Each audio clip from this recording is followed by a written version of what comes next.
శ్రీ గురుభ్యో నమః. గురు బ్రహ్మ గురు విష్ణు గురుదేవ మహేశ్వర గురు సాక్షాత్ పరబ్రహ్మ తస్మై శ్రీ గురువే నమః. సదాశివ సమారంభం వ్యాస శంకర మధ్యమామస్వాచార్య పర్యంతం వందే గురు పరంపరం అపారకరుణాసింధం జ్ఞానం శాంతరూపణం శ్రీ చంద్రశేఖర గురుం ప్రణమాముదాం. శ్రీ గురుభ్యో నమః. గణాధిపతయే నమః.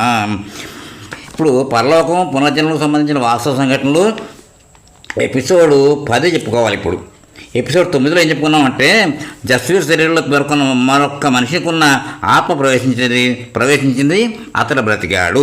అక్కడ దాకా చెప్పుకున్నాం. ఇప్పుడు పీజే అంటే అది ఎపిసోడ్ 10 అనమాట. ఇప్పుడు చెప్పుకునేది పునర్జన్మ గురించి.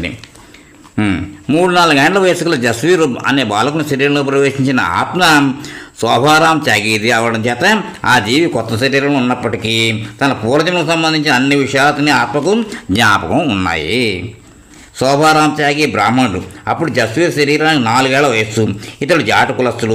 ఇంతటి చిన్న వయస్సు గల శరీరంలో 24 ఏళ్ల వయస్సు గల యౌవన పురుషుడు ఆత్మగా ఉన్నాడు. బ్రాహ్మణుల కులం నుండి జాటు కులానికి మారడం వల్ల బాధ. అంతేకాకుండా బహేడీ గ్రామంలో ఉన్న తన భార్య పిల్లలను ఇతర పరిజనులను స్మరించుకుని అతడు తనలో తానే అత్యధికమైన పరితాపం చెంది దుఃఖాన్ని అనుభవిస్తూ ఉండేవాడు. జస్వీరు బాలకుడు ఇట్లనేవాడు: నేనైతే త్యాగీ వంశీయుడైన బ్రాహ్మణుని, మీరందరూ జాతి కులస్తులు. మీరు వండిన వంటను నేను తిన్ను. మీ ఇంట్లో మట్టి పాత్రలో వండిన ఆకుకూరలు నేను ఆ వంటను తిన్నేతను. నేనైతే బ్రాహ్మణులు వండిన భోజనాలు తింటాను. ఈ బాలకుడు విషయంలో గట్టి పట్టుదల పెట్టడంతో వీటి వారికి విపరీతమైన విచారం కలిగిపోయింది.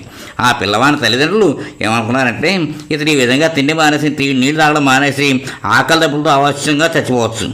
ఇతని అభిలాష తీర్చడానికి సాంప్రదాయ బ్రాహ్మణ కుటుంబానికి సంబంధించిన ఒక వృద్ధ స్త్రీ ద్వారా వండించబడిన భోజనాన్ని ఈ బాలకునికి ఏర్పాటు చేశారు.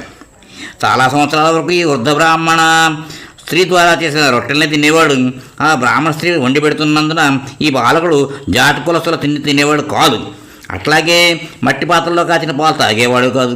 అతను ఎల్లప్పుడు సంపూర్ణ పవిత్రత మీద ధ్యానం ఉంచేవాడు. మట్టి పాత్రలో కాకుండా ఇతర పాత్రలో కాచిన పాలను అతనికి తాకిస్తే తాగేసేవాడు. ఇలా 4 ఏళ్ళు గడిచిన తర్వాత జనవరి నెలలో ఈ బాలకుని తల్లి రాజకలి అనే జాటవనిత ఈ పిల్లవాడిని తన వెంట తీసుకుని తన తల్లివారి ఇంటికి పెడుతుంది. శోభారాం త్యాగి బండి కింద పడి మృత్యు పొందిన ఆ ప్రదేశం కూడా ఈమె వెళ్లే దారిలోనే ఉంది. ఆ ప్రదేశం నుండి 2గా తీరుతున్న దారులు ఉన్నాయి. ఒక మార్గం బహేడి గ్రామానికి వెళుతుంది, రెండో దారి పరయి అనే ఊరికి వెళుతుంది. జస్వీర్ అనే బాలకుడు తన తల్లితో ఈ విధంగా అన్నాడు: అమ్మా, నేను శోభారాం శరీరంలో ఉన్నప్పుడు ఈ స్థలంలోనే బండి మీద నుంచి కింద పడ్డాను. మా ఇంటికి వెళ్ళే దారి బహేడి గ్రామం వైపు ఉంది, వేలు చూపుతూ అటువైపు ఉన్నది అని ఆ బాలుడు చెప్పిన మాటలను అవన్నీ అసత్యాలు అనుకుని ఈ పిల్లవాడిని చేతిని పట్టుకుని, ఒరే, పరాయి గ్రామానికి అతని తల్లి వెళ్ళిపోయింది. ఆ పిల్లాడిని చేతి పట్టుకుని మార్చి 1958 నాటి మాట. కెన్ కోఆపరేటివ్ సొసైటీ యొక్క ఉద్యోగి బహేడీ నివాసి అయిన శ్రీ జగన్నాథ ప్రసాద్ ఒక రోజున తనకు ఏదో పని ఉండడం వల్ల రసూల్పూర్ జటాన్ అనే గ్రామానికి వెళ్ళాడు. అక్కడ గిరిధారి సింహజాట్ గారి పుత్రుడు జస్వీర్ ఇతర పిల్లలతో కలిసి ఆడుకుంటున్నాడు. తను ముందరగా నడిచి పెడుతుంటే బహేడీ గ్రామ నివాసి అయిన జగన్నాథ్ ప్రసాద్ అనే ఉద్యోగం చూశాడు. వెంటనే అతని జస్వీర్ గమనించాడు. శ్రీ జగన్నాథ్ గారిని పెద్దతనితో జస్వీర్ పిలిచాడు. జగన్నాథ్ ప్రసాద్ జాగరూకుడే అటువైపు చూశాడు. తనని ఈ గ్రామంలో పిలిచిన వాళ్ళు ఎవరు అని ఆశ్చర్యపడిపోయాడు. కానీ ఆ సమయంలో అతనికి పరిచితులైన వ్యక్తి ఎవరు కనిపించలేదు. అందుచేతడు వాడు ఆడుకుంటున్న ప్రదేశం నుంచి ముందుకు నడిచాడు.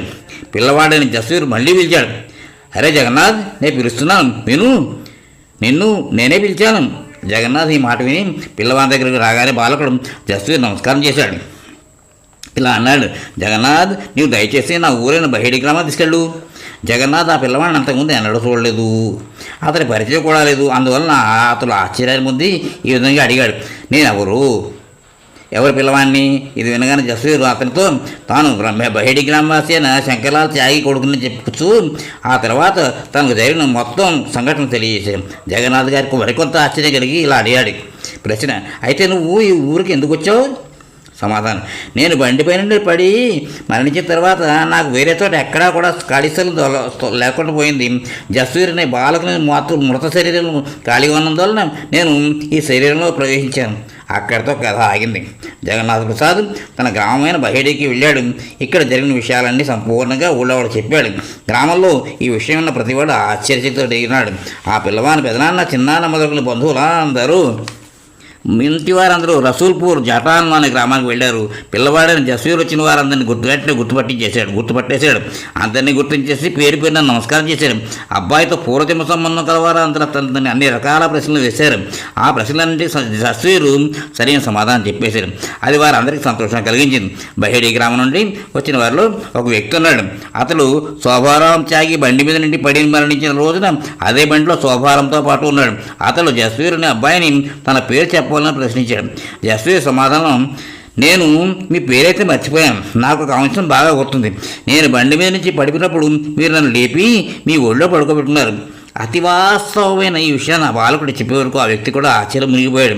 ఆ ఊరి వ్యక్తి ఇట్లా అన్నాడు, బెహిడి గ్రామస్తులు అందరి ముందర శోభారాం బండి మీద నుండి కింద పడినప్పుడు అతన్ని నేలపై నుండి లేపింది తానేనని, తన ఒళ్ళు పండుకోబెట్టుకున్నానన్న మాట పరమసత్యం అన్నాడు. వాళ్ళందరూ జస్వీర్ అనే బాలకుడిని తమతో తీసుకుని బెహిడి గ్రామానికి వెళ్ళారు. మిల్స్ అనే రైల్వే స్టేషన్ దాటిన రోహానా మిల్స్ అనే రైల్వే స్టేషన్ దాటిన తర్వాత అబ్బాయిని ముందరన్న దారి చూపుతూ నడుపుతున్నారు. అతడు అంతకంటే ముందుగా నడుస్తూ నేరుగా నడవమన్నారు అనమాట. నేరుగా తన ఇంటికి చేరుకున్నాడు. ఇంట్లో ఉన్నవారిని అందరినీ యథోచితంగా పిలిపించాడు. పెద్దలందరికీ నమస్కరించాడు. ఆ ఇంటికి చేరిన తర్వాత తాను అక్కడనే ఉండిపోతాను గట్టిగా మారం చేశాడు. ఇక నుండి నేను నా సొంత ఇల్లైన ఈ ఇంట్లోనే ఉంటాను, తిరిగి ఆ ఇంటికి పోను అన్నాడు. ఇది మొదలు అచ్చూరు 2 చోట్ల ఉండడం ఆరంభించాడు. ఒకప్పుడు తాను పూర్వం జన్మించిన ఇంట్లో తన పిల్లల పాటు ఉండడానికి బయటికి వెళ్తాడు. అక్కడ కొన్ని రోజులు గడిపి మరొకప్పుడు రసూల్పూర్ జటాన్ అనే గ్రామానికి కూడా వస్తుంటాడు. మేమందరం రసూల్పూర్ జటాన్ అనే గ్రామంలోకి వెళ్ళి అతనితో కలిసి మాట్లాడే సదవకాశం దొరికింది. మేము స్వయంగా అతనితో ప్రశ్నలు అడిగి సమాధానాలపై చెప్పినబడిన సమస్త అంశాలని అతని నోటి ద్వారా విన్నట్టువి ఈ కథలో రాసినాం.